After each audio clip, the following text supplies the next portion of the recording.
O Samora Esportes está de volta aqui pela TV Semana. Rapidamente aqui, ó, só para repassar as partidas que ficaram faltando do Brasileirão. O Atlético Paranaense venceu o Vitória em casa e voltou a vencer depois de 6 jogos. A gente vai ver os gols aí, ó. Arena da Baixada, domingão, 6h30 da tarde. Atlético Paranaense 2-0 em cima do Vitória da Bahia, do nosso conterrâneo Ney Franco, e não está fazendo um bom trabalho lá no Rubro Negro Baiano, não. Os gols foram do Marcelo e do Hernani. Portanto, 2 para o Atlético Paranaense, 0 para o Vitória, no duelo das piores defesas. O Furacão acabou levando melhor na Arena da Baixada e se reabilitando no Campeonato Brasileiro. Já o Leão da Barra assume a lanterna, né?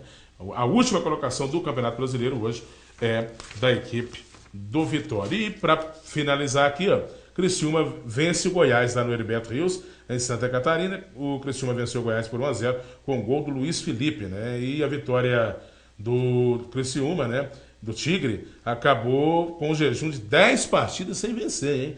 E após dominar o primeiro tempo, o Tigre então conseguiu achar o gol com o arremate de canhota do lateral direito Luiz Felipe e venceu e respirou no Campeonato Brasileiro. Bom, vamos fazer o seguinte agora, o assunto é Cruzeiro e São Paulo, né? Foi a cereja do bolo dessa rodada de final de semana do Campeonato Brasileiro. A gente vai de imediato aí ver os lances e os gols, os 2 gols da partida. São Paulo superou o Cruzeiro em casa, jogando no Morumbi, e diminuiu a diferença na briga pelo título. O jogo foi ontem às 4 da tarde na capital paulista, e o São Paulo abriu o placar com o Rogério Ceni na cobrança de pênalti, de repente que existiu, né? O Ganso foi atingido pelo Dedé dentro da área. Dedé recebeu cartão amarelo, alvo de muita reclamação dos jogadores do São Paulo que queriam a expulsão do Dedé, que foi apenas amarelado. O pênalti foi claro e o Rogério foi lá e converteu, 1 para o São Paulo, 0 para o Cruzeiro. Na segunda etapa, o Allan Kardec ampliou o placar, 2-0 para o São Paulo, né? Com os gols então do Rogério e do Allan Kardec. O tricolor não deu chance para o líder do Brasileirão e agora a distância para a ponta de apenas 4 pontos. O Cruzeiro tem 46 e o São Paulo tem 42. André, até que ponto essa derrota do Cruzeiro influencia no rendimento da equipe nos próximos jogos? Olha, Léo, eu estou aqui para defender o Cruzeiro, mas tem que ser ético. Na verdade, o Cruzeiro, nos primeiros 45 minutos, mostrou por que é o líder do Campeonato Brasileiro. Ele conseguiu anular todo o quarteto mágico do São Paulo, teve a melhor chance na primeira etapa de chegar ao gol. O lance que originou o pênalti em cima do Ganso, que foi pênalti, o Dedé já tinha sido amarelado no lance bem antes do pênalti, por questão lá de sobrecarga em cima do jogador do São Paulo. Então, o que o jogador do São Paulo reclamava que ele teria que ser expulso, né? Eu já havia recebido cartão amarelo. Isso. No lance anterior. Isso. Só que, segundo o árbitro após jogo, ser questionado pela imprensa paulista, de rádio, falou o seguinte: quando o jogador está na linha reta para o gol, que está em objetivo ao gol, e sim é o cartão vermelho. Quando o jogador, no caso o Ganso, fez aquela jogada sentido lateral para depois se contornar na linha reta, aí não é merecedor de cartão amarelo. Segundo o árbitro, não estou aqui para defender o pênalti do Dedé, nem a não expulsão dele. Mas e segundo você mesmo, entendeu? O que você acharia que deveria ser? Então? Ué, quero a sua opinião. Cada árbitro tem critério? Não, a sua opinião. Não, cada árbitro tem critério? Não, não estou falando de critério. Estou falando a sua então, opinião. Se o árbitro não deu pênalti, não tem nada com isso. Não, mas você tem que pôr a sua opinião. Você acha que deveria ser expulso ou não? Eu estou perguntando a sua opinião. Eu não conhecia até hoje, por mais que eu acompanhe futebol, eu não conhecia até hoje esse critério de ser lateral. Na minha visão, na hora, seria ser expulsão. Porque eu sempre aprendi a ver dessa forma. Mas se há essas possibilidades da questão da arbitragem, eu não conhecia. Eu fiquei conhecendo ontem. Por tá isso certo, mas a sua opinião... Estou falando com você, acabei de falar agora, que deveria ser expulso, porque eu não conhecia o que o árbitro falou. Eu não conhecia o que o árbitro parabéns, falou. É isso. Deveria ter sido expulso, sim. Tem as questões O próprio Dedé deu 2 entrevistas e ele mesmo entendeu. Falou, eu não voltei para o segundo tempo, porque ele ia me expulsar, porque eu deveria ter sido expulso ali mesmo. Não voltou porque é prevenção do Marcelo. Justamente, foi isso. Prevenção. Prevenção do Marcelo. Porque ele ia ser expulso. Então o próprio Dedé falou, eu não voltei pro segundo tempo. Lógico, é o Marcelo que tirou. Não foi ele que se auto-tirou. Entendeu? Por prevenção, porque eu iria ser expulso. Porque eu já deveria ter sido expulso. Ele falou, no lance do essa pênalti. entrevista foi na hora do intervalo primeiro tempo. É o que eu falei no bloco anterior aqui. É a questão do critério. Tem que saber aonde está o critério e trazer ele aqui pro Brasil, porque... Aonde ele joga? Porque a falta de cartão amarelo, não quer saber se o cara tá driblando para trás, de lado ou para frente. Eu não conhecia isso. É falta. Então, é para cartão, é para cartão. Agora tem um item no... O juiz deveria ter ficado calado. Ele deveria ter ficado calado, porque calado ainda estava errado. Ô André, um item no regulamento que eu não consigo entender bem é essa questão que se refere ao jogador ir em direção ao gol. Ele foi expulso porque ele estava indo em direção ao gol. Aí ele não estava indo em direção ao gol. Para mim, o jogador que está no campo de ataque, ele vai sempre em direção ao gol. Ele vai em direção à linha de fundo, a bandeirinha de escanteio, não, ele vai em direção ao gol. Sim, agora, se você está em diagonal, você está em linha reta, se ele está fazendo uma transversal, aí eu não sei. Ele poderia... Agora, sempre o jogador que está, sobretudo o atacante, em seu campo de ataque, ele está sempre em direção ao gol. Sim, mas ele poderia... mas ele não levava risco. Gente, o jogador...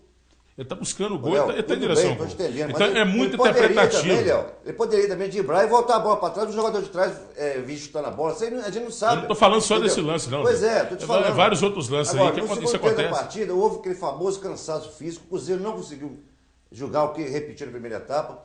Os dois principais jogadores ali, que é o Everton Ribeiro e o Marcelo Goulart, cansados, pregaram, entendeu? Ricardo Goulart. Ricardo Goulart, isso. O Lucas Silva, coitado, anulou o que ele podia anular o Kaká no primeiro tempo, correu muito, já vinha de cansado, foi substituído, quer dizer, tirou ele para botar um atacante. Então, pelo ascendente do São Paulo no Campeonato Brasileiro, essa derrota média de São Paulo não muda nada em relação ao potencial do Cruzeiro. Você diria que individualmente o São Paulo tem a equipe mais qualificada da competição e coletivamente o Cruzeiro tem a melhor? Seria uma equipe com valores individuais, que é o caso do São Paulo, né? E uma equipe que brilha pelo coletivo, que é o caso do Cruzeiro. Seria mais ou menos por aí? Sim, mas foi o que eu te falei no início do bloco aqui. O Cruzeiro, em momento algum no primeiro tempo, ficou intimidado pelo quarteto mágico de São Paulo, não. Pelo contrário, ele jogou até melhor, ao ponto de o Muricy ficar desesperado no meio de campo e a torcida começar a ficar irritada lá na arquibancada. Essa derrota tem algum reflexo, Jorginho? Por exemplo, uma possível derrota futura aí pode... influenciar no psicológico dos jogadores do Cruzeiro, por exemplo? Lógico que não. Olha, o jogo de ontem foi um jogo atípico das duas equipes. Tanto o Cruzeiro como o São Paulo saiu um pouco das suas características de jogar. Foi um jogo praticamente de decisão. O André frisou uma coisa interessante. Eu pensei que o Kaká não fosse aguentar voltar para o segundo tempo. Tanto que o Kaká correu no primeiro, correu no segundo. Os dois times correram tanto, mas tanto, que não sobrava espaço para fazer jogadas de efeito, aquelas jogadas que tanto o ataque do São Paulo sabe fazer, como a do Cruzeiro. Então, realmente foi um jogo muito disputado, muito pegado, né?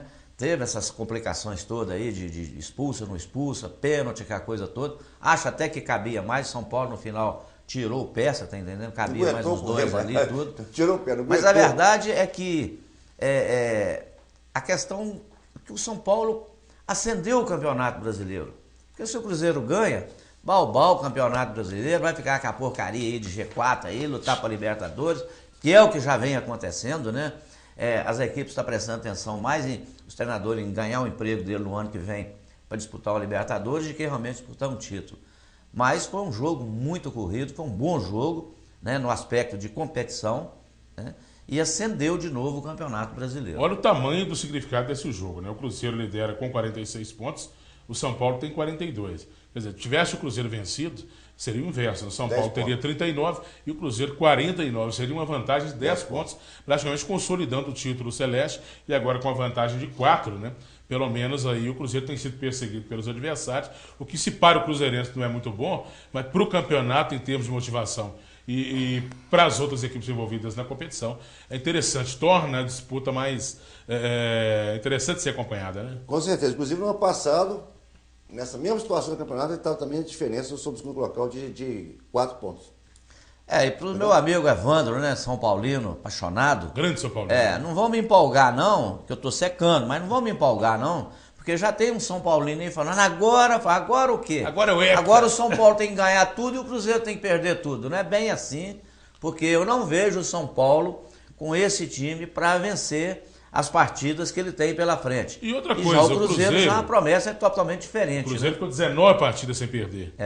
19 partidas é muita coisa. 19 partidas é um turno inteiro. O Cruzeiro ficou um turno inteiro sem perder um jogo que você quer. Quer dizer, uma hora ele ia perder. E Ele ainda não vai mais- ganhar o campeonato inteiro, você perdeu um jogo. Ele O Cruzeiro tá até dois agora vitórias. perdeu 3 partidas no campeonato. Pro Atlético? Né? Perdeu, como é que é? Pro Atlético, O galão da massa. 2 Vai, a 1. voltou a ser galão? Perdeu pro Perdeu 1 a 0 Corinthians, pro Corinthians e e agora perdeu pro 2 a 0 pro São Paulo. É. São 3 derrotas, mas foram 19 jogos sem derrota. E confronto direto, o Cruzeiro está com 2 vitórias a mais que o São Paulo. E um saldo de gols bem a mais que o São Paulo. Muito bem.